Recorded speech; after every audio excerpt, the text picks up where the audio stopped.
Assalamualaikum warahmatullahi wabarakatuh. Alhamdulillahirrahmanirrahim. Wassalatu wassalamu ala asrafil anbiya'i wal mursalin wa ala alihi wa sahbihi ajma'in. Asyhadu an la ilaha illallah wahdahu la syarika lah wa asyhadu anna Muhammadan abduhu wa rasuluhu la nabiyya ba'dah. Bapak, ibu, kaum muslimin dan kaum muslimat, jemaah maghrib yang berbahagia, puji dan syukur sama kita ucapkan kepada Allah. Alhamdulillahirabbil alamin. Salawat dan salam buat junjung kita Nabi Muhammad sallallahu alaihi wasallam. Allahumma salli ala Muhammad wa ala ali Muhammad. Terima kasih kepada Ustaz Alfi Wahyudi yang telah berkenan hadir. Marilah kita awali pengajian kita dengan baca Bismillahirrahmanirrahim. Kepada Ustaz, waktu tempat kita persilakan.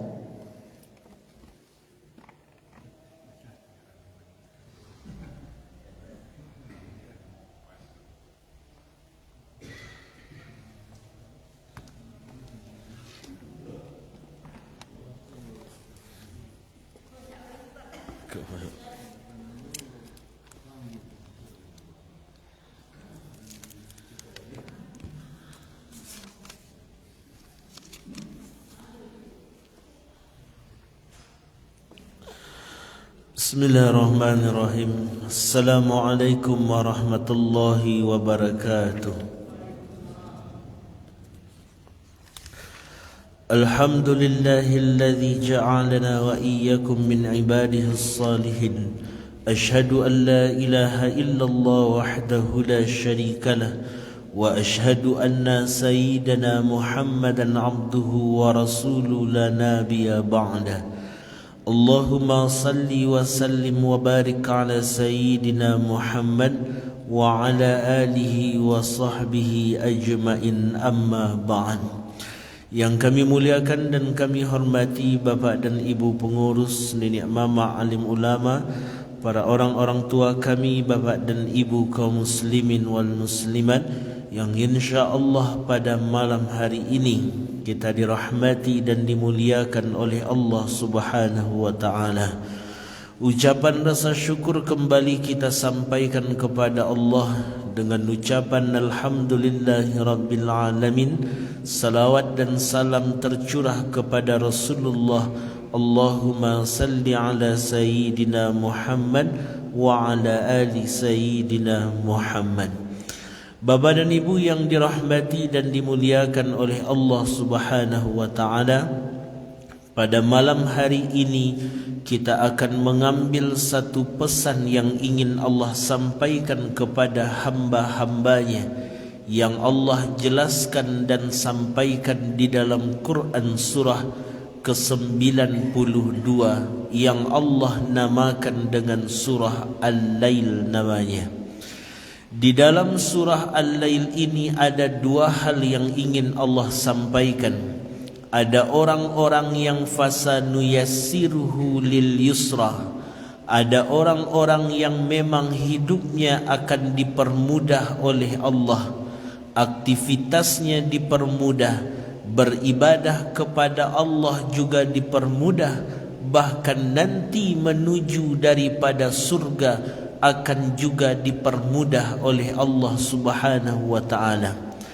Tapi ada juga golongan, kata Allah, fasanuyassiruhu lil usra. Orang-orang yang sulit aktivitasnya, yang sulit beribadah kepada Allah, bahkan juga nanti menuju surga, begitu sulitnya jalan menempuh surganya Allah Subhanahu wa taala. Maka dua pesan ini yang ingin Allah sampaikan, dan tergantung kepada hambanya ingin memilih yang mudahkah atau ingin memilih yang sulit. Itu tergantung kepada kita masing-masing sebagai hamba Allah Subhanahu wa taala. Sebelum kita melihat siapakah orang-orang yang mudah dan orang-orang yang sulit nanti mencapai husna, kebaikan tertinggi daripada Allah, maka kita akan lihat terlebih dahulu latar belakang dari turunnya surah Al-Lail kepada Nabi sallallahu alaihi wasallam. Sebagaimana dalam riwayat Ibnu Hatim menceritakan bahwa ada seseorang pemilik kurma, orang kaya raya, pemilik pohon kurma, yang saking besarnya pohon itu menjulurlah sampai ke rumah tetangganya yang fakir miskin. Setiap pohon ini berbuah, orang kaya ini akan selalu mengambil semua buah-buahnya. Bahkan andai ada buah yang jatuh di pekarangan orang yang rumah fakir miskin tadi, maka orang kaya ini akan cepat untuk mengambilnya. Bahkan yang paling mengerikan, saat buah itu dapat dia nak fakir miskin tadi, maka kemudian orang kaya tidak segan mengeluarkan buah tadi dari mulut anak-anak fakir miskin tadi. Jadi mode tu banalah pelitnya, bakhilnya dan kikirnya orang kaya ini. Maka saat kejadian itu mengadulah orang fakir miskin ini kepada Rasulullah. Maka di saat itu Nabi berkata, maukah engkau memberikan pohon kurma itu lalu Allah ganti dengan pohon di dalam surga? Kata orang tadi tidak. Maka dicarilah sahabat yang mau menebus dari pohon tadi. Tapi syarat, kata orang kaya nan punya pohon tadi, aku mau memberikan pohon kurma ini dengan syarat ganti dengan 40 pohon lainnya. Jadi ciek pohon kurma, minta ganti juampe puluh pohon yang lain. Akhirnya disanggupi oleh sahabat Nabi. Sesudah itu diserahkan pohon ini kepada fakir miskin tadi. Maka inilah sebab latar belakang turunnya surah ini kepada Nabi sallallahu alaihi wasallam. Maka dalam surah ini, sebagaimana yang kita sebut di awal, ada orang-orang yang yusra, yang mudah hidupnya, yang mudahnya beribadah kepada Allah, bahkan jalannya menuju surga pun nanti Allah akan mudahkan. Tapi ada pula orang-orang yang sulit hidupnya, sulit ia beribadah kepada Allah, bahkan sulit pula ia sampai berjalan menuju surganya Allah Subhanahu wa ta'ala. Siapakah ciri orang-orang ini? Maka disebutlah oleh Allah Subhanahu wa ta'ala, fa amma man a'ta, kata Allah. Maka ciri pertama orang-orang yang dipermudah ibadahnya, dipermudah ia menuju surganya Allah Subhanahu wa ta'ala, ciri pertama adalah orang-orang yang a'ta, yang suka memberi, berbagi dan infak, sedekah dan sejenisnya. Maka inilah ciri pertama orang-orang yang suka berbagi, orang-orang yang suka memberi, orang-orang yang suka membantu, berinfak dan sebagainya. Karena kalau kita melihat di dalam Al-Quran, misal Quran surat Saba ayat 39, ketika Allah mengatakan, wa ma anfaqtum min syai'in fahuwa yukhlifuhu wa huwa khairur razikin. Maka apapun harta yang kalian infakkan, pasti Allah akan menggantinya, dan dialah sebaik-baik pemberi rezeki, kata Allah. Jadi ati harta nan bapa ibu beri itu pasti diganti oleh Allah.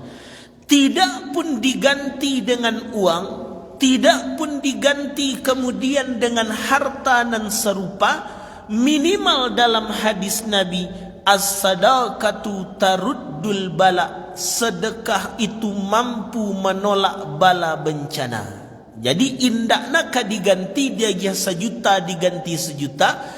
Paling tidak dia gia pitih 100.000 sedekah, Allah halangi keburukan itu datang kepada kita. Itulah kelebihan orang-orang dulu zaman bapa ibu. Kenapa anak-anaknya dirantau tu kemudian sukses? Kenapa anak dirantaunya jauh dari keburukan? Bukan dek usaha anaknya, tapi karena kemudian doa dan sedekah dari orang tuanya. Cuba cari orang-orang tua seisuak bapa ibu itu. Setiap ada rasaki gak balabiah, langsung mendoa di rumah sekali. Labiah hasil sawah seketik mendoa, kapuaso mendoa, nanti rayo mendoa, manga-manga mendoa. Nan diundang tak banyak, nan diundang cuma orang-orang sekitaran rumah saja. Agak 8 orang ke rumah, 6 orang ke rumah, Allah tu nan pentingnya mendoa. Sesudah diundang orang agak 8 orang siap mengimbau cik untuk mendoa. Setiap ditanya, niat amak mendoa kini mak, niatnya mudah-mudahan sehat nan di kampung, sehat lo nan di rantau. Itu sih kecilnya kebanyakan.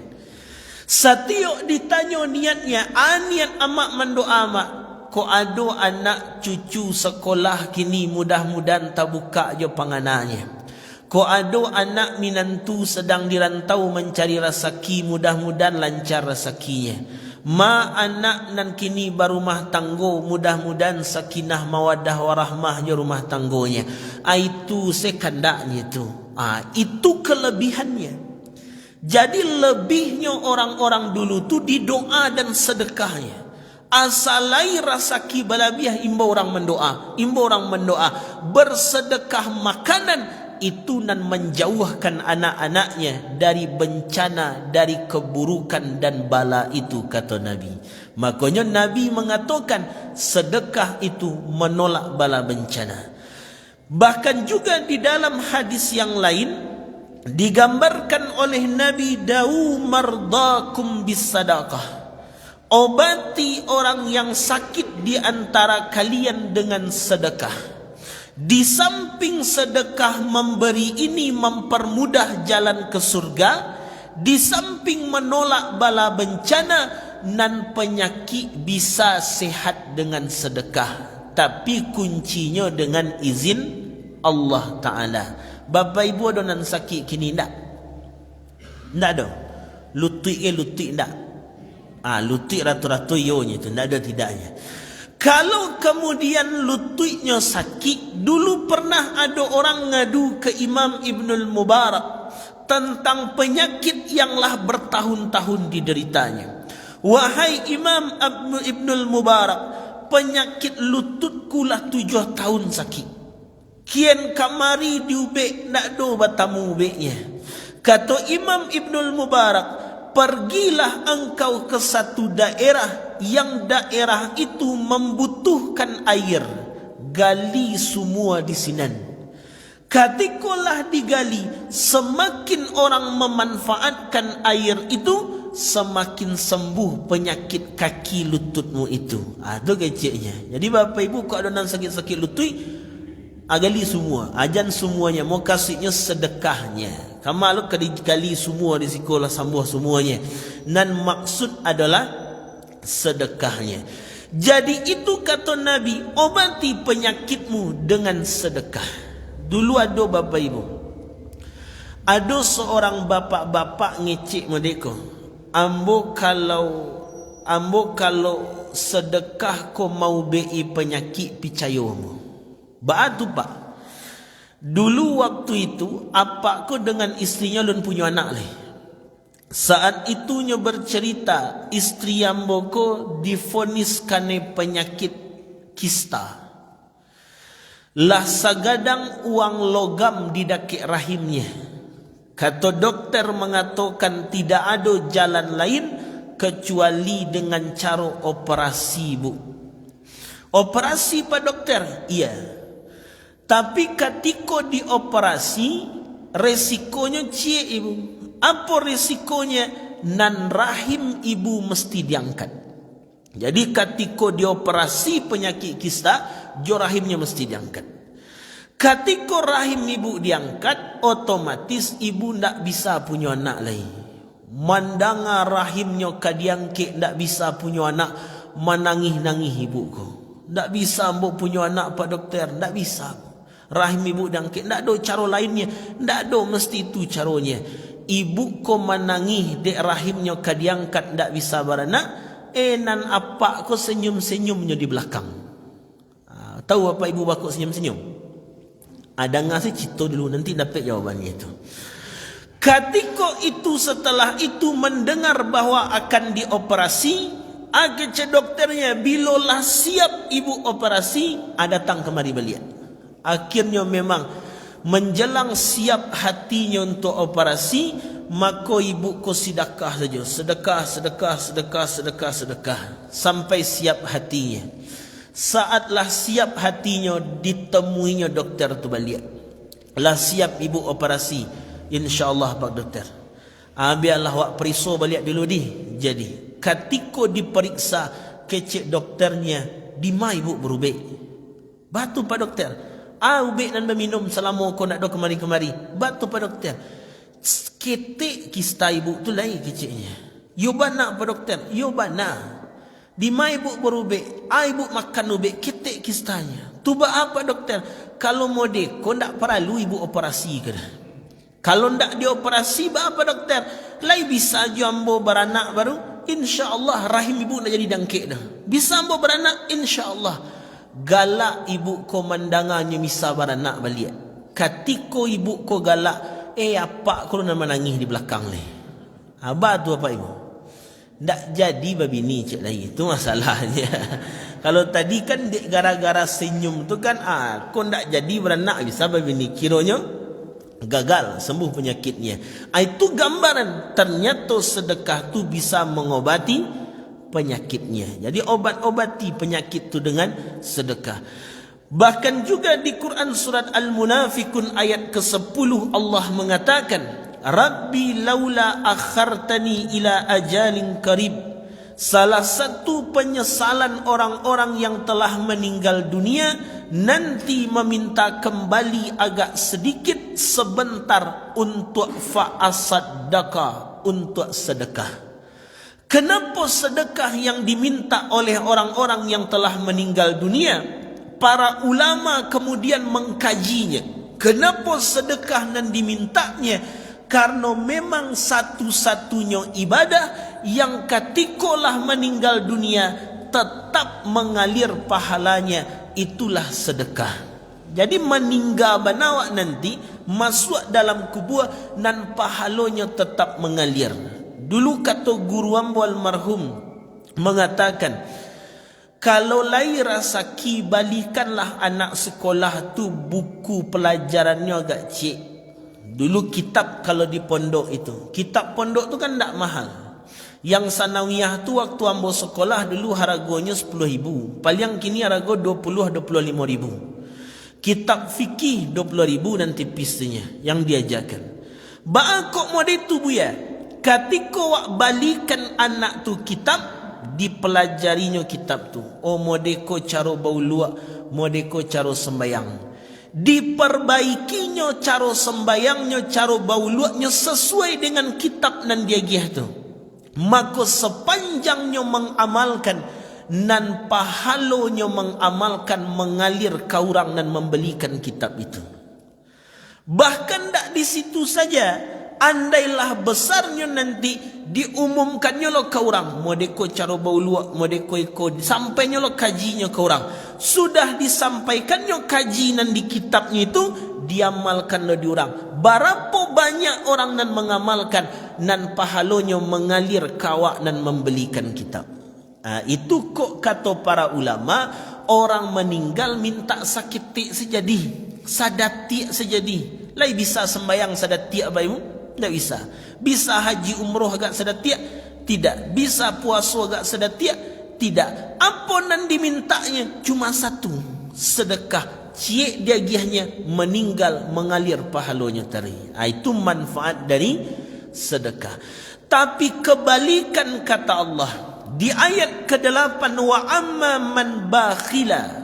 Tapi adapun orang-orang yang bakhil, orang-orang yang pelit, maka itulah orang-orang yang usra, dipersulit Allah jalannya ke syurga.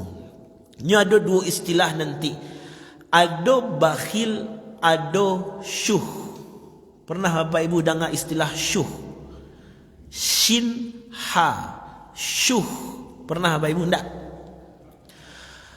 Bagi gambarannya. Kau sama penyakit buruk keduanya ke? Bakhil cik, syuh cik. Bedanya antara bakhil je syuh tu modekah. Bapak Ibu pai makan jo kawan barampe orang.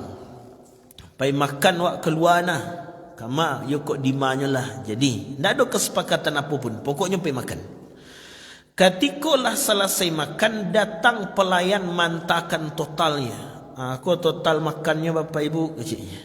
Ketika dicaliak 100,000. Awak berampe orang. Langsung awak berfikir 100 bagi ampe 25,000. Berarti 25,000 surang lah. Awak keluarkan pitih 25,000 surang dengan niat awak ndak ingin pitih awak membayar makan orang. Nya beda tu. Kalau seandainya dari awal mengecek, wak pai makan nah tapi bayar surang-surang saja, ndak ada. Atau misalkan wak pai makan nah, kalau piti 25,000, piti ambo seriko na nadonya yo. Aku tambah-tambahlah, yo bana seriko na nadonya. Tapi piti wak lain. Tapi wak keluarkan 25,000 niat di hati. Ndak niat wak di hati, ndak boleh piti wak ko tamakan untuk membayar makan orang. Tu bakhil namanya. Tu bakhil. Ketika ada niat di hati dan piti hawa indak amuah ndak boleh makan membayarkan makan orang. Tapi kalau syuh itu saat kini awak makan barampe, tiba kemudian pelayan, ko totalnya Bapak Ibu dicaliak 100,000. Pas nampak total 100,000, kecik wak ni amu izin ke WC santayo, pai santayo kecik wak. Tu syuh namanya. Tu bedanya. Jadi kalau bakhil tu membayaran di awak saja, tapi awak ndak ingin piti awak tu membayar makan orang. Ada dia tiap tu bakhil. Tapi kalau syuh lebih parah dari itu. Jangan kau membayar makan orang, membayar makan surang kau dapat indak. Tu nama penyakitnya namanya syuh namanya. Jadi syuh ku lebih tinggi daripada bakhil. Makanya itu yang diajarkan doa kepada kita. Allahumma qini syuha nafsi. Ya Allah, hilangkan dariku sifat syuh tadi. Waj'alni minal muflihin, dan jadikan aku orang-orang yang beruntung. Termasuk doa yang sering juga kita baca, Allahumma inni a'udzubika minal hammi wal hadan wal ajzi wal kasal wal bukhli. Jauhkan dari sifat bakhil, syuh. Itu bakhil dengan syuh. Maka orang-orang yang bakhil dengan syuh ini, maka orang-orang ini Allah katakan kasarugo, Allah persulit langkahnya ke surga. Tak akan masuk surga orang-orang dan hidupnya pelit tadi. Kadang kan ada lo pilih Bapak Ibu. Ada orang datang ke rumah orang pengemis. Assalamualaikum Pak, keciknya. Waalaikumsalam. Ambolah sajak patang tak makan-makan Pak. Ada nasi gak sepiriang? Tak ada, keciknya. Kalau tak ada nasi roti lah roti. Tak ada, keciknya. Kalau tak ada roti, anak ada di rumah Pak makanan seketik, minta ambo seketik, sajak patang tak makan. Tak ada, keciknya. Kalau tak ia putih ke lah ia putih. Tak ada, kecik orangnya. Kecik pengemis ko. Kalau tak ikut selapak jambu dah, keciknya. Kama pai mengemis wak, mengapa tinggal si kondak do yang selalah yang keciknya leh. Itulah masalahnya. Jadi tu tergantung saking pilihnya pada itu jadinya. Diajaknya macam mengemis. Masa ia putih ndak ada lo keciknya. Tu mengapa tinggal si konjak pai nak lenah keciknya. Tu saking pelitnya orang tadi. Maka orang-orang yang bakhil ini Allah sampaikan di dalam Quran langsung azab yang Allah berikan. Misal Quran surah ketiga Ali Imran ayat 180, wala yahsabanna alladhina yabkhaluna bima atahumullahu min fadli. Janganlah sekali-kali orang yang kikir menganggap anan diberikan Allah itu baik baginya, tetapi sebenarnya sifat kikir terhadap anandiagih Allah buruk baginya. Kalau seandainya orang kau kikir balik, apa yang terjadi ya Allah? Maka nanti kata Allah, ma bakhilu bihi yaumal qiyamah, Allah akan kalungkan di lehernya harato-harato nan dikikirkannya itu. Bahkan juga di dalam An-Nisa ayat 37, azaban muhina, ada azab yang menghinakan bagi orang ini. Apa azabnya? Di dalam nanti penjelasan di hadis Nabi, ada orang yang dibakar dahinya, dibakar lambungnya, dibakar punggungnya dengan harato dan dikikirkannya di atas dunia. Bahkan yang agak mengerikan di ayat 14 nanti, fa anzartakum naran talazza. Apa maknanya? Orang yang bakhil ko Bapak Ibu, kalau orang-orang masuk neraka tu dilemparnya masuk, ditendang, dicampaan barunya masuk neraka. Tapi orang-orang bakhil ini bukan dilempar masuk nerakanya, tapi nyosurang dan meloncek ke dalam neraka tu. Itulah bedanya. Jadi kalau yang lain-lain masuk neraka dilempar, kalau nyendak nyosurang dan meloncek ke situ. Dan bahkan ada azab nanti di dalam neraka, saat orang tu meloncat ke dalam neraka, mulainya masuk ke air neraka jahanam itu, air api neraka, baru tiba di dasar neraka 40 tahun perjalanan. Itu lamanya. Jadi mulainya meloncek, baru tiba di dasar neraka 40 tahun perjalanan. Kan lama itu. Maka itu yang digambarkan, anandiagih Allah. Harato itu kan titipan Allah. Namanya barang titipan mesti sesuai dengan keinginan orang yang menitipkan. Sama Bapak Ibu merdeka. Bapak Ibu nitip rumah kamu, Alfi tolong ambo titip rumah cik. Kama ibu ya pak, pai ke Jakarta. Oh Jakarta. Jadi tolong titip rumah jago elok-elok ni. Pokoknya ba ambo tinggal mo de tulun nanti balik ambo pulang. Jadi Bapak Ibu aman. Berangkit Bapak Ibu Jakarta, sebulan kemudian pulang. Pas pulang nampak kaca pecah, meja patah, piring pecah, lemari patah, pintu tangga, jendela tangga. Kira-kira bangih hendak Bapak Ibu kamu? Jadi bangih Bapak Ibu kamu kini ke? Hah? Lah mengaji so elok-elok yang tadi bangihnya Bapak Ibu baru. Bangih Bapak Ibu? Bangih atau tidak? Tidak. Dalam kasus mode itu tu yo. Kenapa? Karena awak menitipkan sesuatu tapi tidak bisa menjaganya. Manusia saja nitip ke manusia tidak dijaga, lai bangih jurang. Apalagi Allah menitipkan ko harato, ko rasaki, ko agiah pakai untuk kebutuhanmu. Tapi sisihan seketik untuk berbagi. Anda amuah awak pilih-pilih, maka wajar yang menitipkan marah. Makanya orang kalau di atas dunia ini mesti menganggap semua nannya punya itu titipan. Makanya kita teringat akan satu dari pesan dari almarhum Kiai Haji Zainuddin MZ. Kalau ingin selamat hidup, maka belajarlah dari tukang parkir. Tukang parkir tu pagi-pagi dari Honda Supra, Mio Matic, Mio Beat sampai NMAX, XMAX terparkir di situ agak mau puluh buah. Dari Oto, dari nan biasa sampai Pajero-nya terparkir agak 20 di sini. Tapi pernahkah Bapak Ibu mencaliak tukang parkir tu sombong enggak sekali? Enggak. Bako enggak sombongnya kan 50 otonya tu, 50 otonya 50 londanya, enggak sombongnya. Karena bukan milik, cuma titipan. Sore-sore diambil dengan punya balik habis Honda dan 50 tu, habis oto dan 20 tu kosong. Pernah Bapak Ibu mencaliak tukang parkir menangis-nangis? Bakok nangis pak tukang parkir. Ya pakai Honda mo salahnya Pioto. Pernah? Tidak. Kenapa tidak? Karena merasa dititipi bukan milik. Maka harusnya awak pun juga merasa dititipi bukan milik. Itu gambarannya kata Allah. Kalau ingin yusra dimudahkan, a'ta, suka memberilah. Tapi kalau usra yang sulit, maka bakhillah dalam hidupnya. Lalu apa ciri keduanya?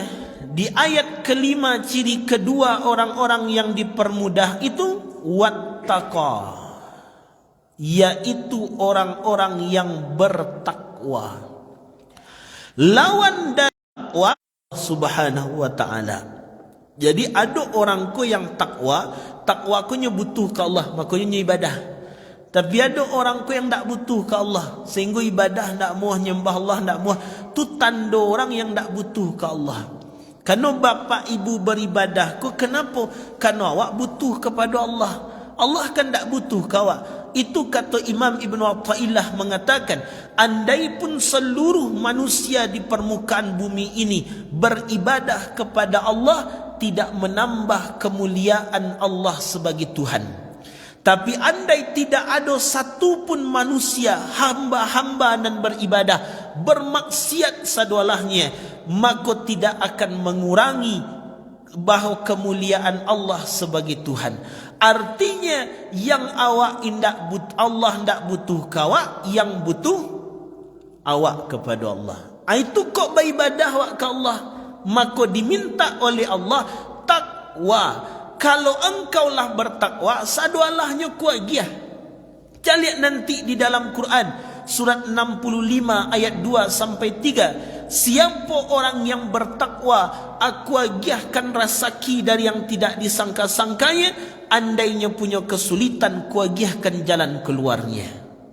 Banyak gambaran Allah bagi orang bertakwa. Andai benar kemudiannya bertakwa, maka muncul pertanyaan di awak, bilakah awak dikatakan sebagai hamba yang bertakwa? Secara umum yang sering kita dengar, takwa itu orang-orang yang mengarajokan perintah Allah, meninggalkan larangannya. Batu takwa itu mengerjakan perintah, meninggalkan larangan. Tapi pertanyaan, nan takwa ini semakin meningkat ibadah dari hari ke hari. Itu nan takwa. Kini yang mau contoh Bapak Ibu. Bapak Ibu buka kedai mie. Anggaplah buka kedai makanan, pokoknya kok mie salah dulu. Buka kedai mie. Kiranya kedai mie ko laku. Allah secik tu alun Bapak Ibu. Allah secik tu buka cabangnya cik lagi. Buka cabangnya. Laku lo kiranya yang kadai cik lagi buka cabang tu. Allah se dua tu atau buka cik lagi. Buka cik lagi. Lah tiga kadai mi tu kiranya laku je baru. Allah se tiga tu buka lo balik. Buka lo balik, buka lo balik, buka lo balik. Bukit Tinggi Allah buka cabang ke Padang Panjang, buka Payakumbuh, buka Padang. Allah se talun. Alun pasti ingin buka cabang. Pertanyaannya, dalam persoalan dunia kita selalu membuka cabang. Dalam persoalan ibadah dari umur 20 sampai umur 60, ada ndak cabang kebaikan tu bertambah dalam hidup awak? Itu yang dibandingkan. Jan kini Bapak Ibu, sejak umur 20 sampai umur 60, hari Jumat tu Cik Al-Kahfi ke Al-Kahfi sentari. Tak ada tambahannya. Bukan berarti tak boleh. Tapi maksud ambo, kalau awaklah membaca surah Al-Kahfi setiap hari Jumat, sejak bila Bapak Ibu memulai membaca Al-Kahfi sejak Jumat? Olah sejak siswa umur 30 lain. Kalaulah saja umur 30, Al-Kahfinya tetap dibaca, tapi usia bertambah, buka lo cabangnya cik lagi. Cabangnya lagi. Oh kok tambah, merutinkan membaca surah Al-Muluk ni misalkan. Oh Allah, Al-Kahfi Allah, Al-Muluk Allah. Apa lagi? Buka cabang cik lagi, membaca surah Al-Waqi'ah misalkan. Jadi ada cabang-cabang kebaikan yang awak buka. Artinya ndak itu saja. Masa dari hampir puluh tahun hidup di atas dunia, sembahyang cuma wajib saja. Buka cabangnya, duhanya. Buka cabangnya, rawatibnya ndak tinggal lagi. Buka cabangnya, tahajudnya. Buka cabang-cabang kebaikan itu.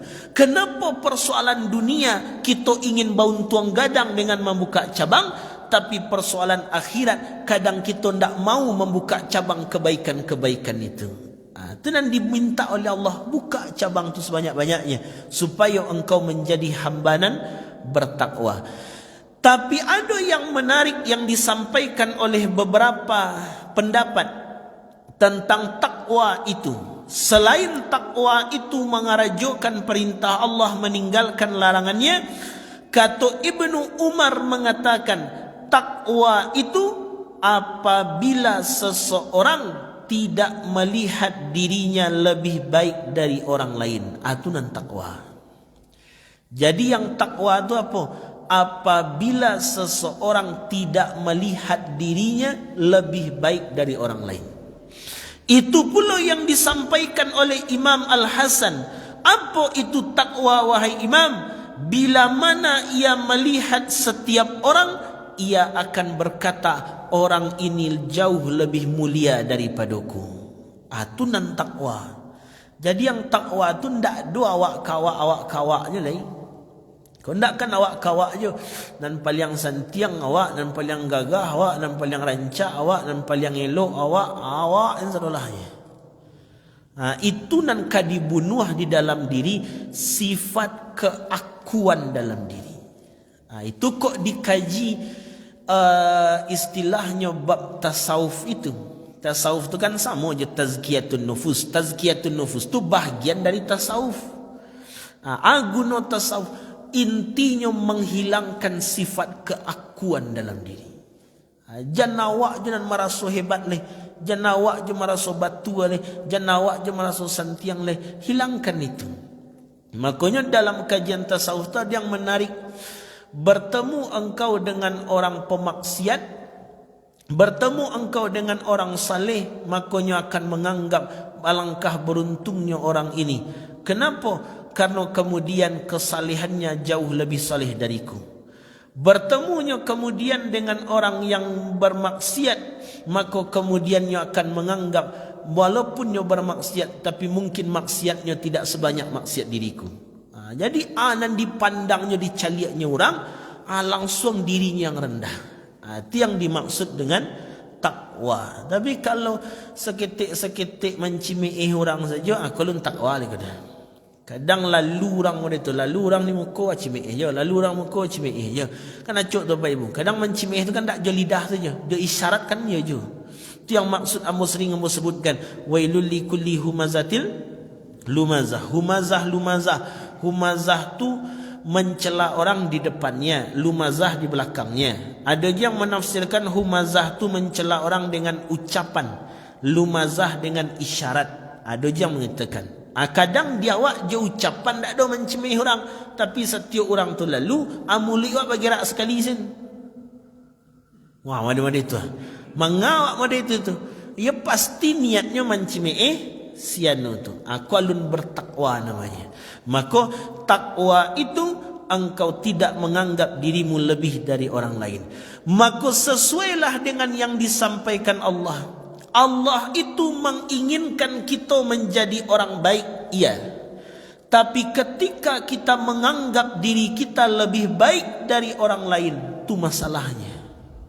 Ketika Allah menginginkan kita menjadi orang saleh, Allah ingin awak jadi orang saleh. Tapi ketika menganggap dirilah lebih saleh dari orang lain, itulah persoalannya. Yang disuruh jadi orang baik bukan menganggap diri lebih baik dari orang.